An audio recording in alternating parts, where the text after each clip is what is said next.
A graça e a paz do nosso Senhor e Salvador Jesus Cristo seja contigo, meu irmão e minha irmã.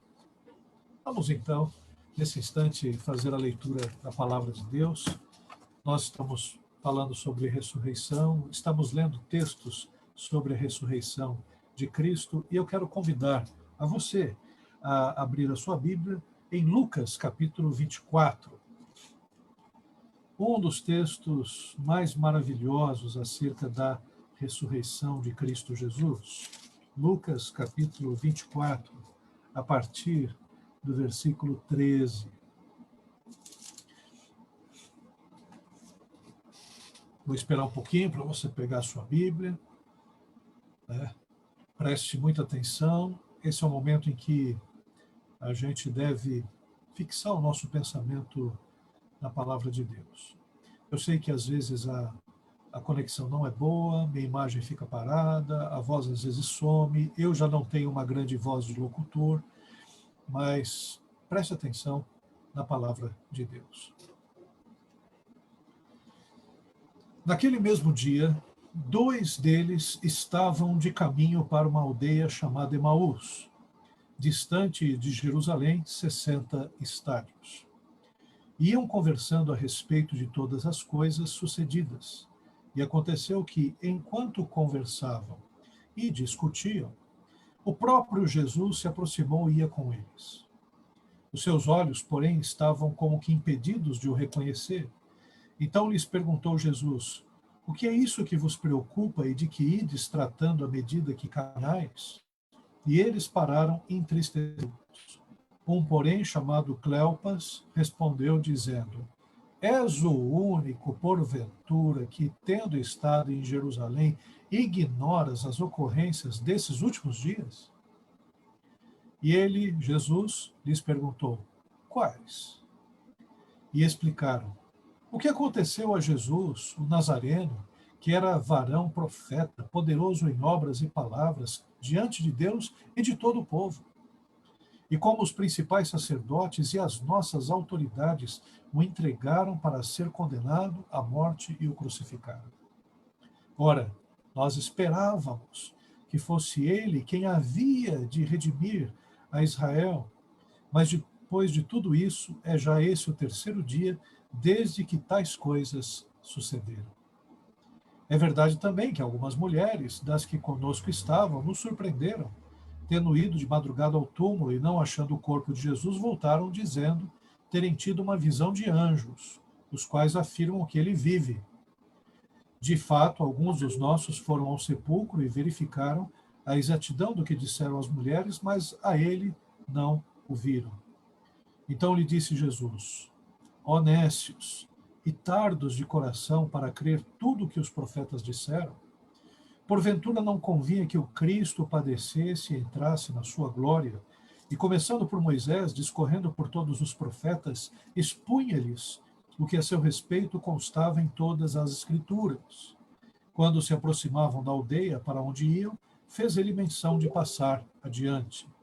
Mas eles o constrangeram, dizendo: fica conosco, porque já é tarde, e o dia já declina. E entrou para ficar com eles. E aconteceu que, quando estavam à mesa, tomando ele o pão, o abençoou, e tendo partido, lhes deu. Então se lhes abriram os olhos e o reconheceram, mas ele desapareceu da presença deles. E disseram um ao outro: porventura não nos ardia o coração quando ele pelo caminho nos falava? Quando nos expunha as Escrituras? E na mesma hora, levantando-se, voltaram para Jerusalém, onde acharam reunidos os 11 e outros com eles, os quais diziam: o Senhor ressuscitou e já apareceu a Simão. Então os 2 contaram o que lhes aconteceram no caminho e como fora por eles reconhecido no partir do pão. Vou pedir ao pastor Maurício Xavier que ore agora, pedindo a Deus que abra os nossos corações, aqueça os nossos corações, abra as nossas mentes, o nosso entendimento, para que a gente possa aplicar essa oração em nossas vidas. Pastor Amém. Xavier. Amém. Senhor Deus de poder, Deus de graça, Pai de amor, agora estamos, Pai Santo, nesse momento de culto, Senhor amado, diante da Tua palavra, Senhor.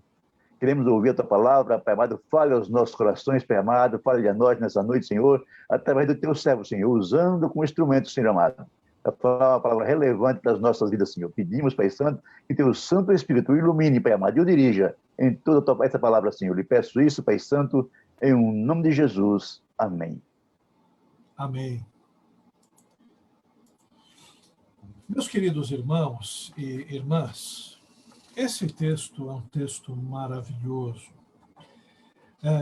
O que nos intriga nessa passagem, e também na primeira passagem acerca da ressurreição de Cristo Jesus, é que Jesus Cristo ele não apareceu primeiro aos apóstolos.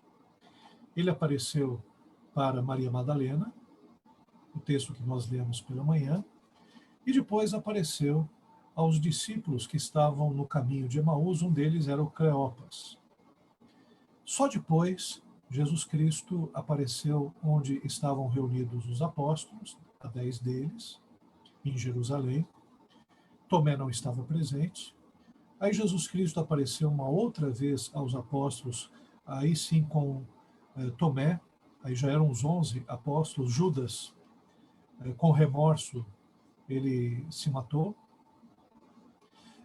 Depois, os apóstolos saem de Jerusalém, se dispersam e vão para a Galiléia. Alguns deles também veem a Jesus ressuscitado, estavam pescando e Jesus Cristo fez outro milagre semelhante ao primeiro milagre que o grupo de pescadores presenciou, que foi o milagre da pesca maravilhosa. Novamente, eles pescaram muitos peixes. E Jesus fala com Pedro em especial, depois aparece outras vezes na grande comissão, e diz a palavra de Deus em 1 Coríntios capítulo 15, que Jesus Cristo ainda apareceu a Tiago, seu irmão. Não temos o registro da conversa que ele teve com o seu irmão, mas deve ter sido uma conversa muito interessante. E ele apareceu também a mais de 500 pessoas de uma vez. Então foram várias as aparições de Jesus. E não foram aparições fantasmagóricas, aquelas que a gente vê na penumbra. É muito comum a gente que está no interior, ou às vezes num sítio, quando não tem lua, ou uma lua muito fraquinha, uma luz muito fraca da lua, coberta por nuvens, e a gente vai andando naqueles caminhos escuros e de repente a gente vê um vulto, vê algo ao longe, e muitos confundem com fantasmas, com seres seres folclóricos e por aí afora. Não. Jesus apareceu, conversou, comeu com os apóstolos, os discípulos. Nesse aqui, Jesus parte o pão, mas na praia, Jesus come pão e peixe com eles. Então, Jesus Cristo foi tocado por eles. Tomé, por exemplo, que disse: eu não vou crer na ressurreição de Jesus, a não ser que eu possa tocar nas suas feridas, nas mãos e no seu lado. Só assim eu vou crer em Jesus. E não é que Jesus Cristo apareceu uma outra vez, falou para Tomé: Tomé, bem-aventurado aqueles que não viram e creram.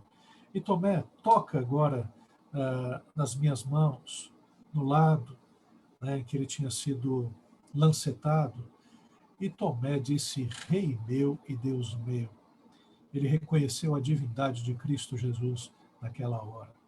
Então não foi uma coisa assim fantasmagórica, um espírito desencarnado. Não, Jesus ressuscitou e ressuscitou em carne.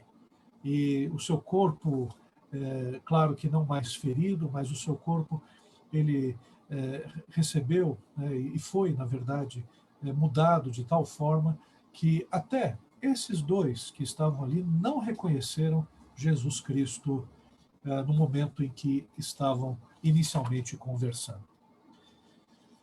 Ora, o que esse texto diz para mim? Irmãos, esse texto é um dos textos que mais me tocaram. Eu não sei se os mais velhos da igreja se lembram, mas uma das primeiras mensagens, talvez a primeira mensagem que eu preguei na igreja da Pauliceia, foi sobre esse texto. Agora que eu me lembrei.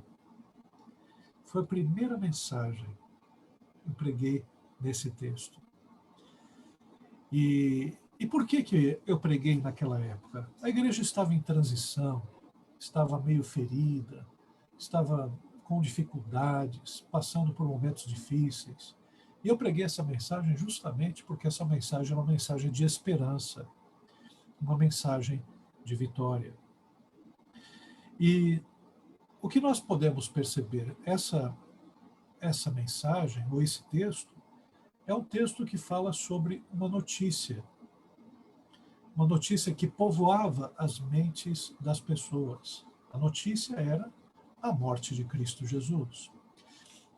E a notícia tem um poder sobre a vida da gente devastador, porque uma notícia ruim, uma notícia trágica, mexe com toda a coletividade, mexe conosco individualmente e mexe com todos, né, que ficam sabendo dessa notícia. Às vezes a gente ouve alguma notícia de alguma tragédia, a morte de dezenas de pessoas num acidente. Isso nos traz uma tristeza naquela hora. E quando os dois discípulos estavam conversando, eles estavam conversando sobre uma notícia que mexeu com Jerusalém, que foi a morte de Jesus Cristo. Pastor, mas eu estou meio confuso, pastor, porque o povo não queria a morte de Cristo Jesus? O povo que seguia Jesus não foi aquele mesmo povo que o crucificou? É importante a gente fazer algumas distinções aqui. Primeiro, o povo que amava Jesus Cristo, que seguia Jesus Cristo, que ouviu os seus sermões, era o povo da Galileia. O povo de Jerusalém tinha sido extremamente contaminado pelos seus líderes religiosos. E tudo indica que quando Jesus Cristo foi crucificado, aquele povo que dizia que queria Barrabás e dizia acerca de Cristo, crucificam, crucificam, era o povo de Jerusalém. Então aqui, nesses discípulos que estão passeando aqui, talvez até fossem um daqueles 70 discípulos que Jesus Cristo escolheu. Lembre-se que Jesus Cristo escolheu 12 apóstolos, mas teve uma ocasião em que ele escolheu 70 discípulos para pregar o evangelho de dois em dois. Talvez Cleopas fosse um deles. E esse discípulo amava Jesus. Amava e tinha percebido e visto alguns milagres de Cristo Jesus. E quando eles tiveram a notícia terrível de que Jesus Cristo havia morrido, eles ficaram remoendo essa notícia. Porque assim é.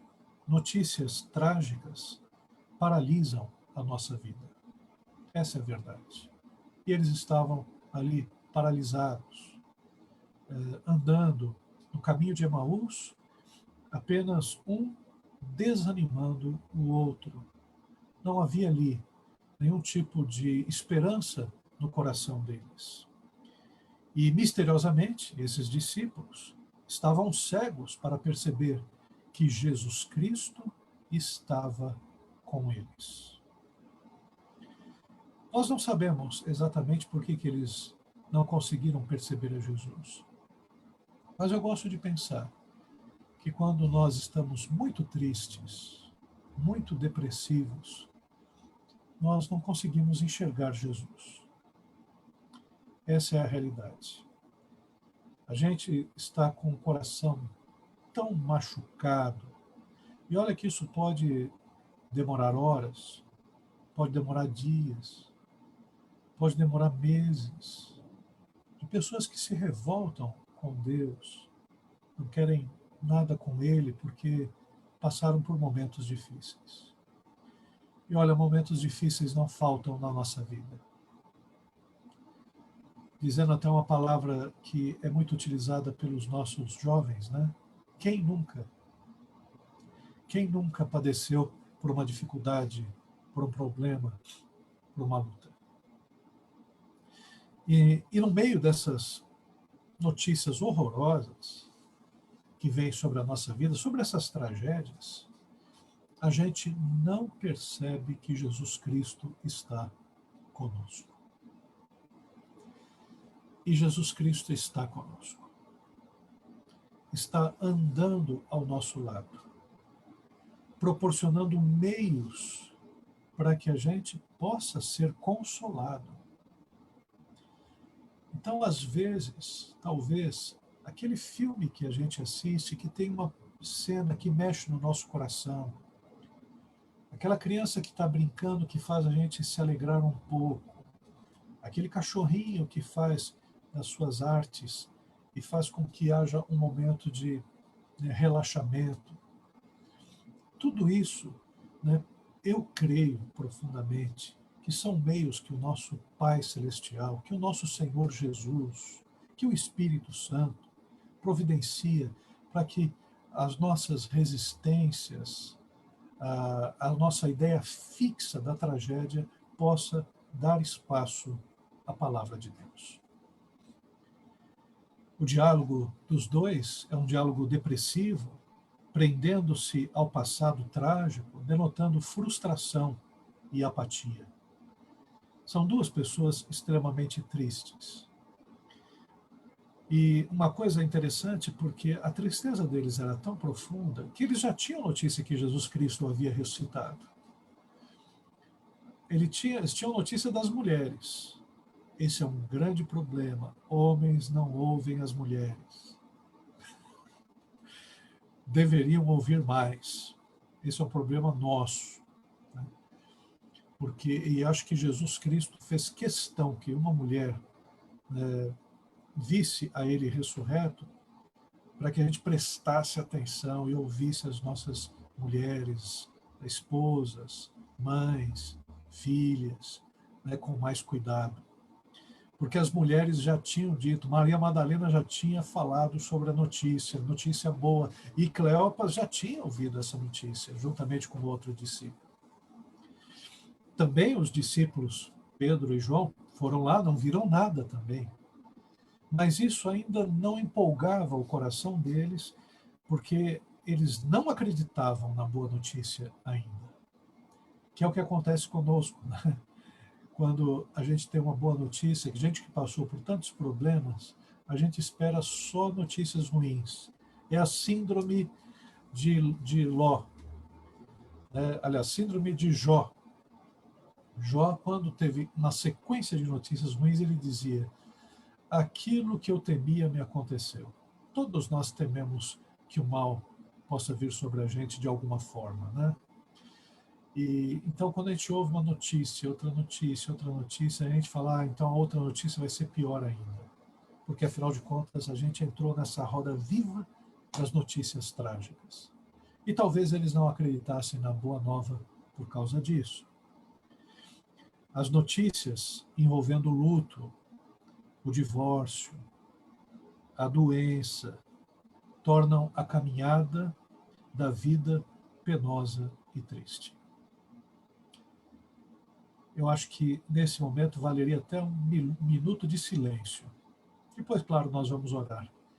Mas um minuto de silêncio por pessoas que estão em luto, pessoas que estão enfermas, pessoas que perderam entes queridos, pessoas que se divorciaram, pessoas que perderam os seus bens, perderam o seu emprego e o seu trabalho. A gente já passou por situações semelhantes a essas. Todos nós. Então a gente sabe que dói muito. E Jesus Cristo está entre nós. Jesus Cristo está cuidando de nós. Ele está conosco no luto. Ele está conosco na enfermidade. Ele está conosco no divórcio.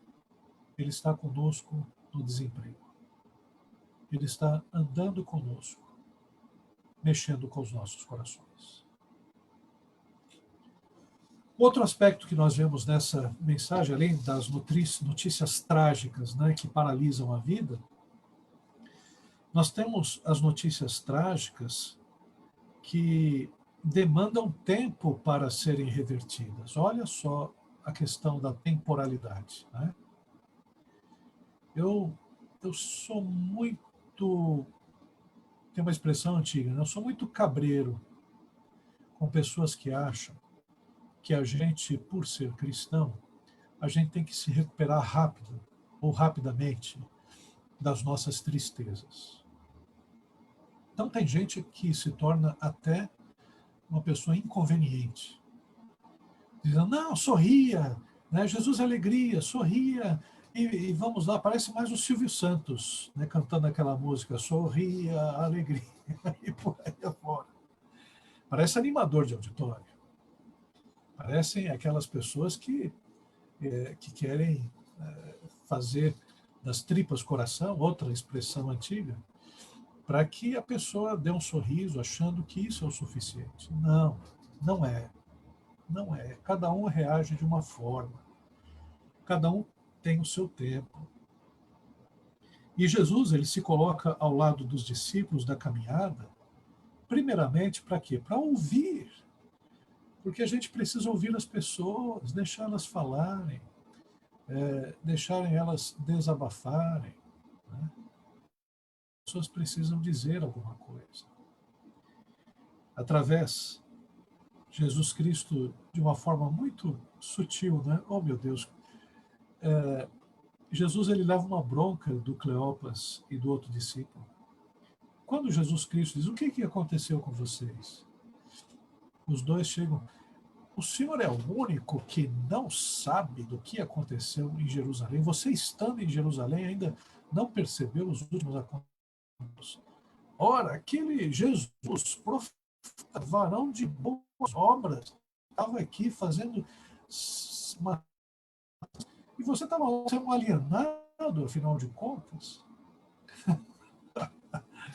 Quer dizer, Jesus Cristo ouviu até a fala ranzinza dos discípulos. E Jesus apenas diz, mas quais coisas aconteceram? Aqui é um processo terapêutico. Quando Jesus Cristo diz quais, é porque ele deseja que eles falem, eles digam, que coloquem para fora toda a tensão, toda a dificuldade, toda a tristeza, que é o que a gente precisa fazer. A gente sabe que o choro nessa nossa vida é para ser chorado. O choro é uma realidade, muitos veem apenas o choro no seu aspecto negativo, né? Mas a própria Bíblia diz, felizes são aqueles que choram, porque serão consolados. Então o choro tem um aspecto terapêutico também. É bom chorar, é bom chorar. E criança sabe disso, que criança chora até quando não tem. Chora até choro sem lágrima, porque sabe que o choro, né, é importante na vida. Depois de adulto a gente esquece, né? Agora, mas há um detalhe interessante, né? Havia um rapaz que muito duro na sua vida, e ele não chorava, não chorava, não chorava. Até que um dia ele conheceu Jesus Cristo como Senhor e Salvador. E começou a chorar nos cânticos, começou a chorar nas mensagens, começou a chorar nas orações. E isso libertou o sentimento dele. Então, o que Jesus está fazendo aqui, está consolando, está ouvindo os queixumes desses dois discípulos. E mais, à medida em que eles falavam, Jesus Cristo, através da palavra, exorta e consola os dois. Tanto é que, ao final, eles dizem, porventura, ele, enquanto não nos falava a palavra, ele não ardia o nosso coração? Quer dizer, o coração começava a ter esperança, começava a ter ânimo através das palavras de Jesus. O que nós temos aqui é Jesus revertendo o impacto da tragédia no coração dos dois. O tempo todo, o Espírito Santo, Consolador, nos leva a racionalizar biblicamente toda e qualquer situação. Isso conosco a todo tempo. Todo tempo o Espírito Santo ele vai e procura nos lembrar das palavras de Cristo, proporcionar meios para que o nosso coração seja também aquecido. Agora, um aspecto muito importante, o consolo de Deus é maior do que o sofrimento. Porque enquanto eles estavam ali ouvindo, sofrendo e conversando entre si, mas Jesus Cristo falando com eles, a palavra, nós podemos perceber que o ânimo deles era mudado, transformado. De forma gradativa e suave, não de forma invasiva, porque nunca Jesus Cristo, ele arromba as nossas mentes. Nunca ele bate na porta com o objetivo de derrubá-la. Nunca Jesus Cristo, ele faz com que sejamos possuídos sem a nossa consciência e sem a nossa... Não. A ação do Espírito Santo sempre é uma ação convencedora. E de forma gradativa, o Espírito Santo vai acalmando os sentimentos, permitindo que aos poucos a tristeza se transforme em esperança. E a ação de Deus é tão confortadora na vida dos discípulos que quando Jesus Cristo ele ia embora, eles disseram: não, Senhor, fica conosco, já se faz tarde. E aí surgiu uma das músicas mais bonitas do cancioneiro evangélico. A gente nem sabe quem foi que compôs a música Fica, Senhor, já se faz tarde. E os dois ali estavam com uma companhia tão preciosa que não queriam que fosse embora. Que é a companhia do Senhor Jesus. Quem é que, uma vez sendo visitado pela ação poderosa do Espírito Santo, sendo transformado pelo poder da mensagem do Evangelho, se convertendo a Deus através da pregação poderosa e da fé que o Senhor, pela sua graça, ativou em nossos corações. Quem, depois de ter a sua vida convertida, transformada, mudada, deseja que Cristo vá embora? Ninguém.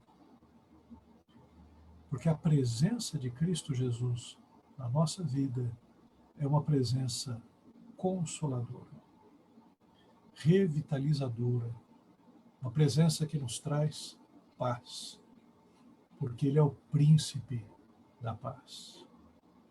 Pode tudo estar tumultuado, mas quando nós fazemos que nem o apóstolo Paulo diz, para que a gente, em todas as coisas, apresente a Deus as nossas petições, as nossas orações, ele diz também que a paz de Deus, que excede a todo entendimento, guardará os vossos corações.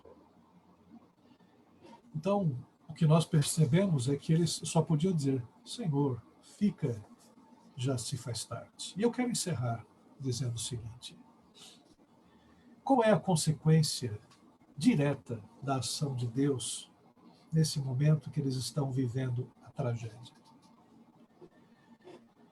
Eles estavam ali, cegos para perceber a Jesus Cristo, mas quando Jesus recebe o pão e ele parte o pão, os olhos dos discípulos são abertos. O pão representa a comunhão com Deus.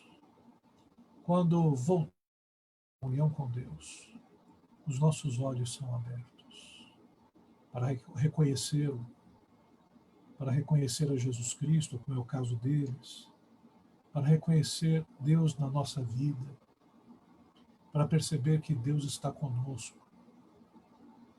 Ah, meu Deus, como eu gostaria que todos nós, hoje, que vamos partir o pão, reconhecêssemos que Deus está conosco. Como eu gostaria que mais pessoas pudessem perceber isso. As pessoas que estão hoje na UTI, que estão nas enfermarias, dos lares que estão entristecidos, que estão passando uma Páscoa difícil. Como eu gostaria que todos pudessem, no partir de pão do Senhor Jesus, perceberem a comunhão com Deus e perceberem que a vida tem sentido, que Deus dá sentido para a nossa existência e Ele nos consola totalmente. Como eu gostaria, essa é a minha oração. Nessa noite, essa é a minha oração nesses dias. Essa é a oração de que na comunhão com Deus a gente possa se levantar. Que na comunhão com Deus a gente possa olhar com esperança para o outro dia. Que na comunhão com Deus a gente possa olhar para frente e dizer, não, Deus está comigo. Pode vir o que for, eu sei quem está do meu lado. Eu sei que Deus é o meu arrimo, Deus é o meu refúgio e fortaleza, socorro bem presente na tribulação. Dele que é o meu esconderijo, Ele que é o meu escudo, Ele que é o meu broquel. Que a gente possa perceber isso a todo instante, a cada momento da nossa existência. E principalmente nesses dias em que a tragédia quer tomar conta das nossas mentes, que as más notícias querem povoar o nosso pensamento de tal forma que uma névoa escura se estabeleça nos nossos olhos, em que a gente perca, né, a visão do reino de Deus em nossas vidas. O que a gente pode perceber é que Jesus Cristo, quando Ele parte o pão, eles se desprendem do passado e agora passam a ver o presente na experiência do coração aquecido e do pão que é distribuído para eles. Alguns dizem algumas coisas que nós não conseguimos entender, porque esse texto é um texto intrigante. A primeira coisa é por que eles não conseguiram ver Jesus? Eu falei acerca da tristeza. Talvez eles estavam tão cabisbaixos que não conseguiram perceber a Jesus que estava do seu lado.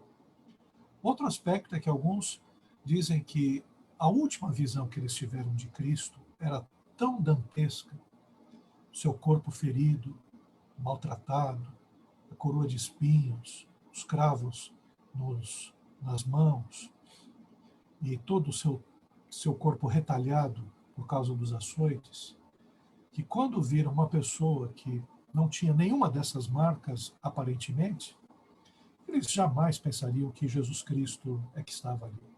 Que a última imagem deles era o Jesus Cristo morto.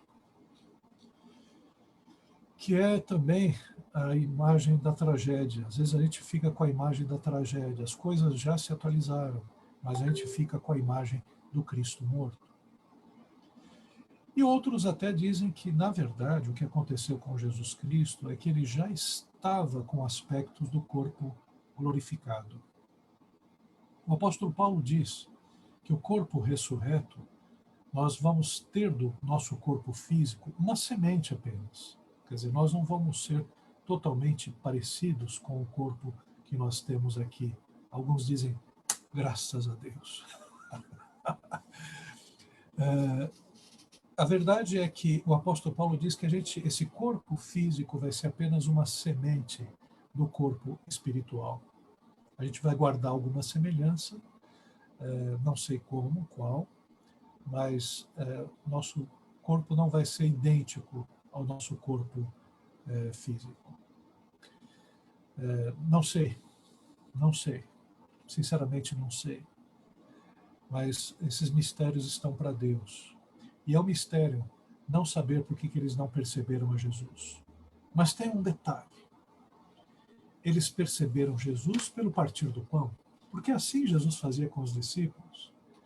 Depois de um dia de milagres, de pregação, de libertação, quando eles chegavam no local em que eles iam repousar, pegavam pão, Jesus Cristo repartia o pão e orava, agradecia a Deus e dava às pessoas. Então, quando Jesus Cristo fez esse gesto, eles, é o Mestre.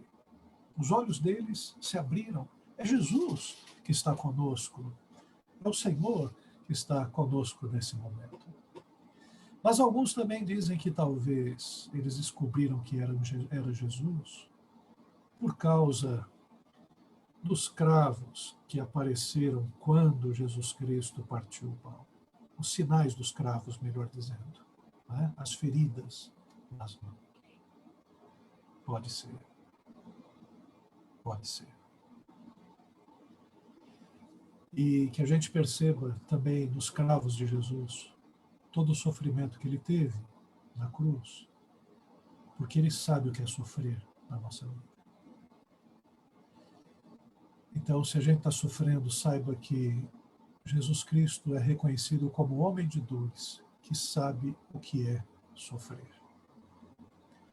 Então, ele sabe exatamente o que nós estamos vivenciando.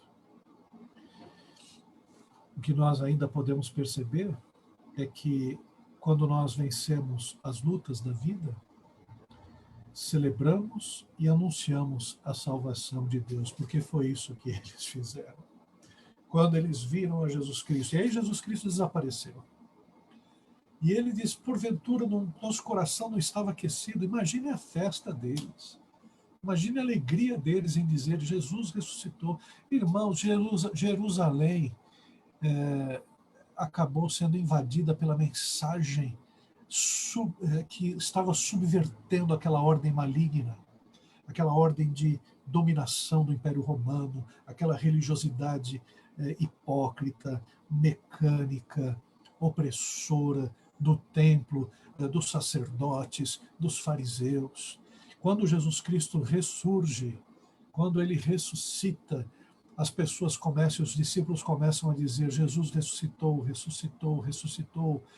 O próprio Pilatos, se eu não me engano, não sei se foi Pilatos ou Herodes, queriam que os soldados não falassem nada, inventaram que o corpo tinha sido roubado, outras tentativas, outras tramóias, né, justamente para tentar evitar que o nome de Jesus Cristo, a ressurreição de Jesus Cristo fosse divulgada, mas não adiantou, porque Jesus Cristo foi aparecendo aqui e acolá.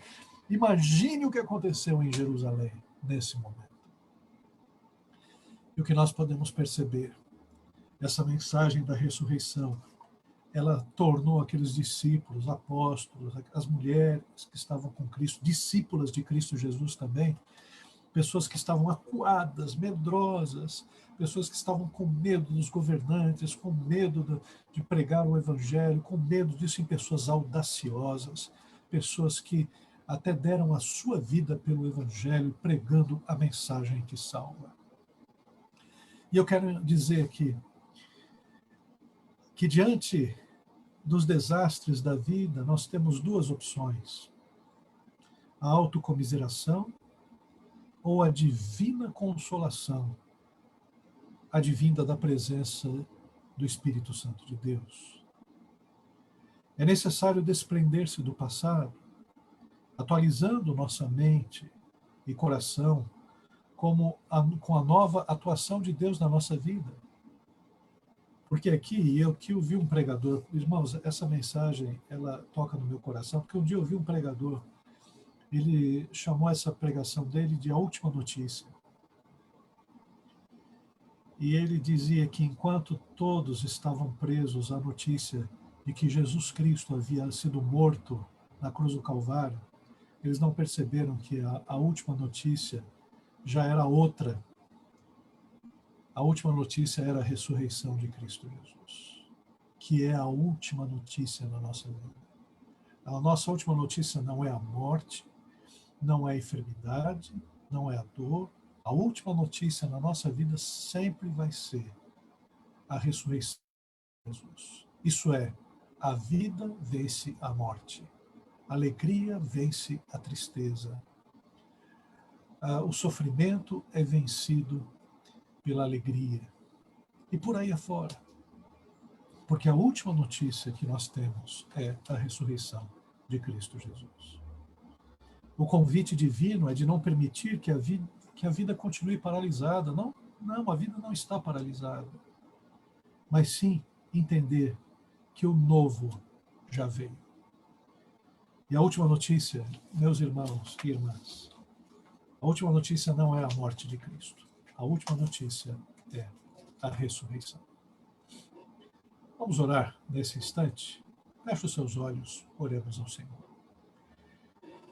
Pai querido, nós queremos te agradecer, Senhor, por esse texto maravilhoso, pelo teu evangelho, Senhor, que faz com que nós possamos, Senhor, entender os teus propósitos para a nossa vida, que a gente perceba, Senhor, a ação poderosa do teu Espírito em nós.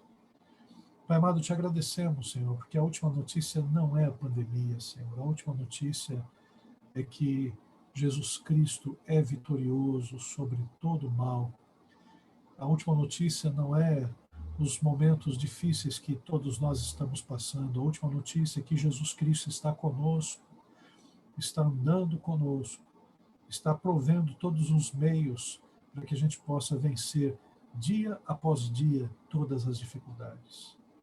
E Pai querido, eu quero te agradecer por essa bênção, Senhor, pela mensagem da ressurreição, pelo fato, Senhor, de o Senhor ser aquele que nos guia, Senhor, em todos os momentos da nossa vida.